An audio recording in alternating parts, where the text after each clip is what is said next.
गणेशाय नमः। सती और शिव के द्वारा अग्नि की परिक्रमा। श्री हरि द्वारा शिव तत्व का वर्णन। शिव का ब्रह्मा जी को दिए हुए वर के अनुसार वेदी पर सदा के लिए अवस्थान तथा शिव और सती का विदा होकर कैलाश पर जाना। ब्रह्मा जी कहते हैं, नारद, कन्यादान करके दक्ष ने भगवान शंकर को नाना प्रकार की वस्तुएं दहेज में दी। यह सब करके वे बड़े प्रसन्न हुए। फिर उन्होंने ब्राह्मणों को भी नाना प्रकार के धन बांटे। तत्पश्चात लक्ष्मी सहित भगवान विष्णु शंभु के पास हाथ जोड़कर खड़े हुए और ये बोले, देव देव महादेव, दया सागर प्रभु तात, आप संपूर्ण जगत के पिता और सती देवी सबकी माता हैं। आप दोनों सत्पुरुष के कल्याण तथा दुष्टों के दमन के लिए सदा लीला पूर्वक अवतार ग्रहण करते हैं। यह सनातन श्रुति का कथन है। आप कितने नील अंजन के समान शोभा वाली सती के साथ जिस प्रकार शोभा पा रहे हैं, मैं उससे उल्टे लक्ष्मी के साथ शोभा पा रहा हूँ। अर्थात सती नील वर्णा तथा आप गौर वर्ण है, इससे उल्टे मैं नील वर्ण और लक्ष्मी गौर वर्णा है। नारद, मैं देवी सती के पास आकर गुण गृह सूत्रों तक विधि से विस्तार पूर्वक सारा अग्नि कार्य कराने लगा। मुझे आचार्य तथा ब्राह्मणों की आज्ञा से शिवा और शिव ने हर्ष के साथ विधि पूर्वक अग्नि की परिक्रमा की। उस समय वहाँ बड़ा अद्भुत उत्सव मनाया गया। गाजे बाजे और नृत्य के साथ होने वाला वह उत्सव सबको बड़ा सुखद जान पड़ा। तदंतर भगवान विष्णु बोले, सदाशिव, मैं आपकी आज्ञा से यहाँ शिव तत्व का वर्णन करता हूँ। समस्त देवता तथा दूसरे मुनि अपने मन को एकाग्र करके इस विषय को सुने। भगवान आप प्रधान हैं और अप्रधान प्रकृति और उससे अतीत हैं। आपके अनेक भाग हैं, फिर भी आप भाग रहित हैं। ज्योतिर्मय स्वरूप वाले और परमेश्वर के ही हम तीनों देवता अंश हैं। आप कौन हैं, मैं कौन हूँ और ब्रह्मा कौन है? आप परमात्मा के ही ये तीन अंश हैं जो सृष्टि पालन और संहार करने के कारण एक दूसरे से भिन्न भिन्न प्रतीत होते हैं। आप अपने स्वरूप का चिंतन कीजिए। आपने स्वयं ही लीला पूर्वक शरीर धारण किया है। आप निर्गुण ब्रह्म रूप से एक हैं।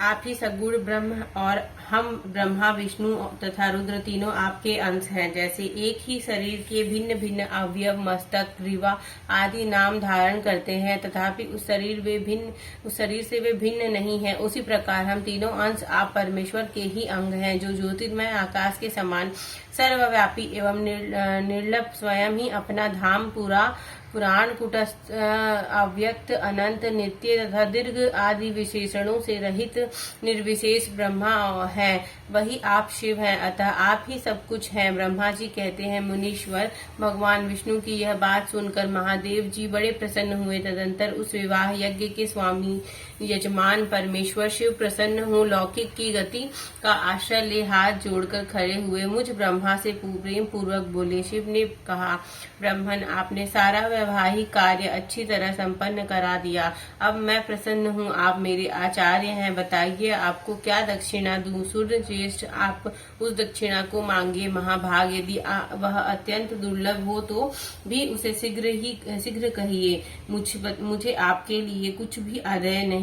मुने, भगवान शंकर का यह वचन सुनकर मैं हाथ जोड़कर विनती चित्त से उन्हें बारंबार प्रणाम करके बोला, देवेश, यदि आप प्रसन्न हूँ और महेश्वर, यदि मैं वर पाने के योग्य हूँ तो प्रसन्नता पूर्वक जो बात कहता हूँ उसे आप पूर्ण कीजिए। महादेव, आप इसी रूप में इसी वेदी पर सदा विराजमान रहे, जिससे आपके दर्शन से मनुष्यों के पाप धुल जाएं। चंद्रशेखर, आपका सानिध्य होने से मैं इस वेदी के समीप आश्रय बनाकर तपस्या करूंगा, यह मेरी अभिलाषा है। चैत्र के शुक्ल पक्ष की त्रयोदशी को पूर्व फाल्गुनी नक्षत्र में रविवार के दिन इस भूतल पर जो मनुष्य भक्ति भाव से आपका दर्शन करके उसके सारे पाप तत्काल नष्ट हो जाएंगे, विपुल पुण्य की वृद्धि हो और समस्त रोगों का सर्वथा नाश हो जाए। जो नारी दुर्भगा, वंध्या, कानी अथवा रूपहीना हो, वह भी आपके दर्शन मात्र से ही अवश्य निर्दोष हो जाए। मेरी यह बात उनकी आत्मा को सुख देने वाली थी। उससे सुनकर भगवान शिव ने प्रसन्न चित्त से कहा, विधाता, ऐसा ही होगा। मैं तुम्हारे कहने से संपूर्ण जगत के हित के लिए अपनी पत्नी सती के साथ इस वेदी पर सुस्थिर भाव से स्थिर रहूंगा। ऐसा कहकर पत्नी सहित भगवान शिव अपनी अंश रूपणी मूर्ति को प्रकट करके वेदी के मध्य भाग में विराजमान हो गए। तत्पश्चात स्वजनों पर स्नेह रखने वाले परमेश्वर शंकर दक्ष से विदा ले अपनी पत्नी सती के साथ कैलाश जाने को उद्युक्त हुए। उस समय उत्तम बुद्धि वाले दक्ष ने विनय से मस्तक झुका हाथ जोड़ भगवान वृषभध्वज की प्रेम पूर्वक स्तुति की। फिर श्री विष्णु आदि समस्त देवताओं, मुनियों और शिव गणों ने नमस्कार पूर्वक नाना प्रकार की स्तुति करके बड़े आनंद से जय जयकार की। तदंतर दक्ष की आज्ञा से भगवान शिव ने प्रसन्नता पूर्वक सती की वृषभ की पीठ पर बिठाया और स्वयं भी उस पर आरूढ़ हो वे प्रभु हिमालय पर्वत की ओर चले। भगवान शंकर के समीप वृषभ पर बैठी हुई सुंदर दांत और मनोहर हास वाली सती अपने नील श्याम वर्ण के कारण चंद्रमा में नीली रेखा के समान शोभा पा रही थी। उस समय वे नव दंपत्ति की शोभा देख श्री विष्णु आदि समस्त देवता, मरीचि आदि महर्षि और दूसरे लोग ठगे से रह गए, हिल डुल भी ना सके और दक्ष भी मोहित हो गया। तत्पश्चात कोई बाजा बजाने लगा और दूसरे लोग मधुर स्वर से गीत गाने लगे। कितने ही लोग प्रसन्नता पूर्वक शिव के कल्याण में उज्जवल यश का गान करते हुए उनके पीछे पीछे चले गए।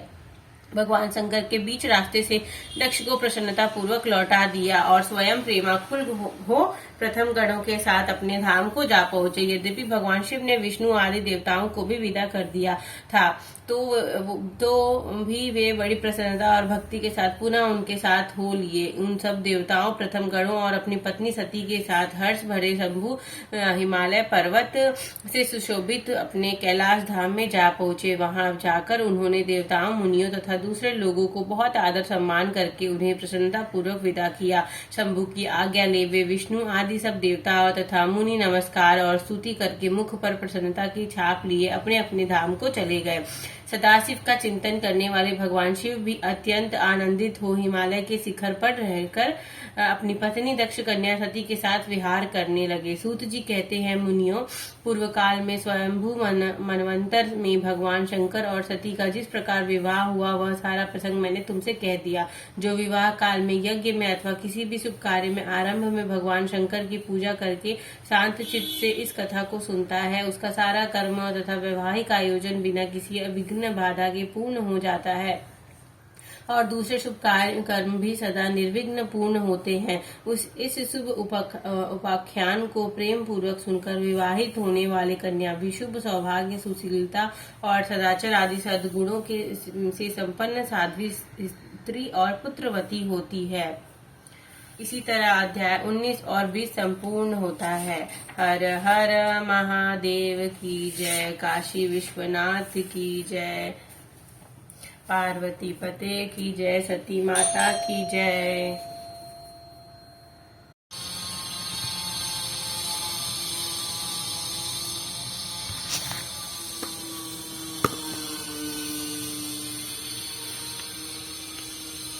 ओम जय शिव ओमकारा। ओम जय शिव ओमकारा। ब्रह्मा विष्णु सदा शिव अर्धांगी धारा। ओम जय शिव ओमकारा। एकानन चतुरानन पंचानन राजे। हंसासन गरुणासन वृषवाहन साजे। ओम जय शिव ओंकारा। दो भुज चार चतुर्भुज दस भुज अति सोहे। त्रिगुण रूप निरखता त्रिभुवन जन मोहे। ओम जय शिव ओंकारा। अक्षमाला वनमाला रुंडमाला धारी। चंदन मृग मद सोहे भोले शशिधारी। ओम जय शिव ओंकारा। श्वेतांबर पीतांबर बागंबर अंगे सनकादिक गरुणादिक भूतादिक संगे। ओम जय शिव ओंकारा करके मध्य कमंडलु चक्र त्रिशूल धरता जग करता जग भरता जग संहार करता। ओम जय शिव ओंकारा ब्रह्मा विष्णु सदा शिव जानत अविवेका